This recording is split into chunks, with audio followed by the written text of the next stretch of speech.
La quinta etapa del Design Thinking es lo que se conoce como testeo, que tiene que ver con implementar los prototipos o las versiones intermedias de la solución que estés desarrollando y probarlo. Lo importante de esta etapa es que en esta etapa uno aprende, ¿ya? Uno aprende con información real lo que está ocurriendo en una interacción final, ¿ya?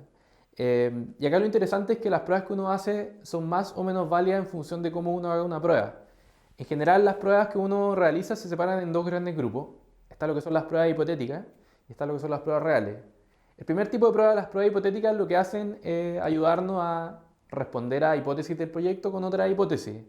Entonces, por ejemplo, uno podría, si estuviera diseñando un servicio público, ¿ya? Uno podría hacer un diseño de la interacción y de los distintos pasos de una metodología, pero si uno se sienta con otra persona, un especialista, a conversar acerca de si el diseño está bien desarrollado, uno está respondiendo hipótesis técnicas con otras hipótesis técnicas de otro especialista. No estamos implementando el servicio, nadie lo está utilizando, nadie está logrando nada con el servicio. Entonces, ese es un primer tipo de prueba. Uno responde hipótesis con otra hipótesis.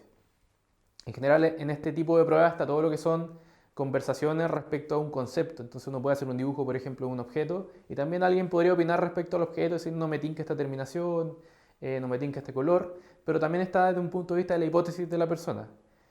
Y lo segundo tiene que ver con las pruebas reales, que nos permiten efectivamente probar la interacción final de algo.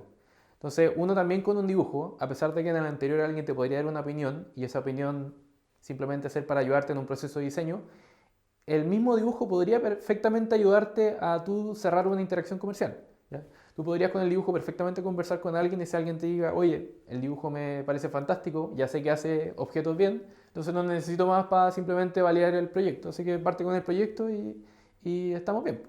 Entonces, en ese sentido, ese mismo dibujo podría ser utilizado con un testeo real, ¿ya? Para cerrar una interacción comercial. En otros casos, las interacciones reales son mucho más complejas. Por ejemplo, si uno quisiera hacer un servicio, la única forma de hacer un testeo real de un servicio es implementando el servicio en alguna escala.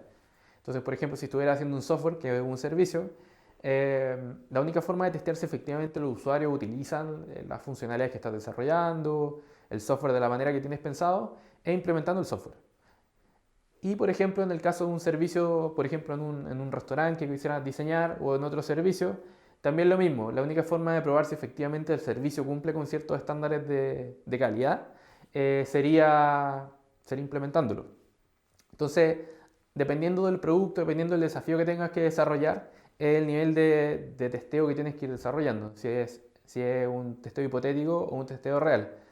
Y esto no tiene que ver con el nivel de determinación de la solución, ¿ya? Como también lo hemos comentado lo comenté en el módulo anterior de prototipo, sino que tiene que ver principalmente con cómo tú haces la prueba, ¿ya? Algo que esté no muy terminado no significa que no puede ayudarte a hacer una prueba real.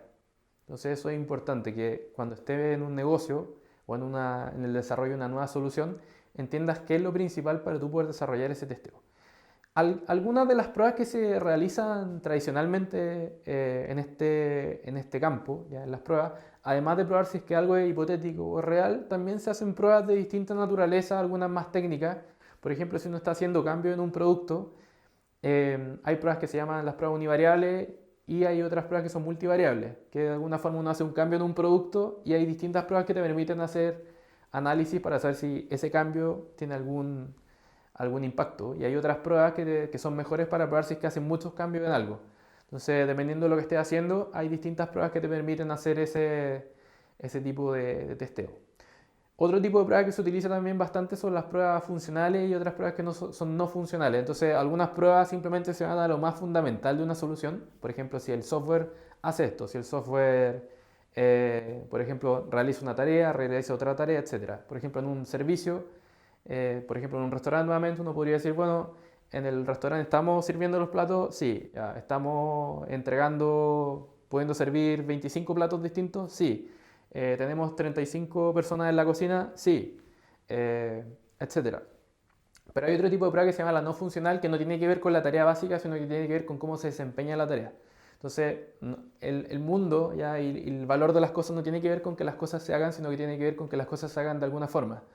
Entonces, en este sentido, el segundo tipo de prueba tiene que ver con lo no funcional, que tiene que ver con el matiz de calidad con el cual se desempeña algo. Entonces, si atiendo a alguien, puedo medir el nivel de rapidez con el cual atiendo a alguien. ¿ya? O puedo medir otros matices de calidad que me permitan establecer qué tan bueno o malo o en qué nivel cumple cierto atributo o una solución. Entonces, en esta última etapa del proceso del design thinking, lo que uno hace es implementar prototipos y desarrollar distintas pruebas que te permitan aprender, ¿ya? Y ojalá con información lo más real posible. Uno trata de evitar las pruebas hipotéticas porque no son muy... sirven a veces para ir refinando los productos, pero no te permiten validar la interacción final con el usuario, que al final del día es lo más importante.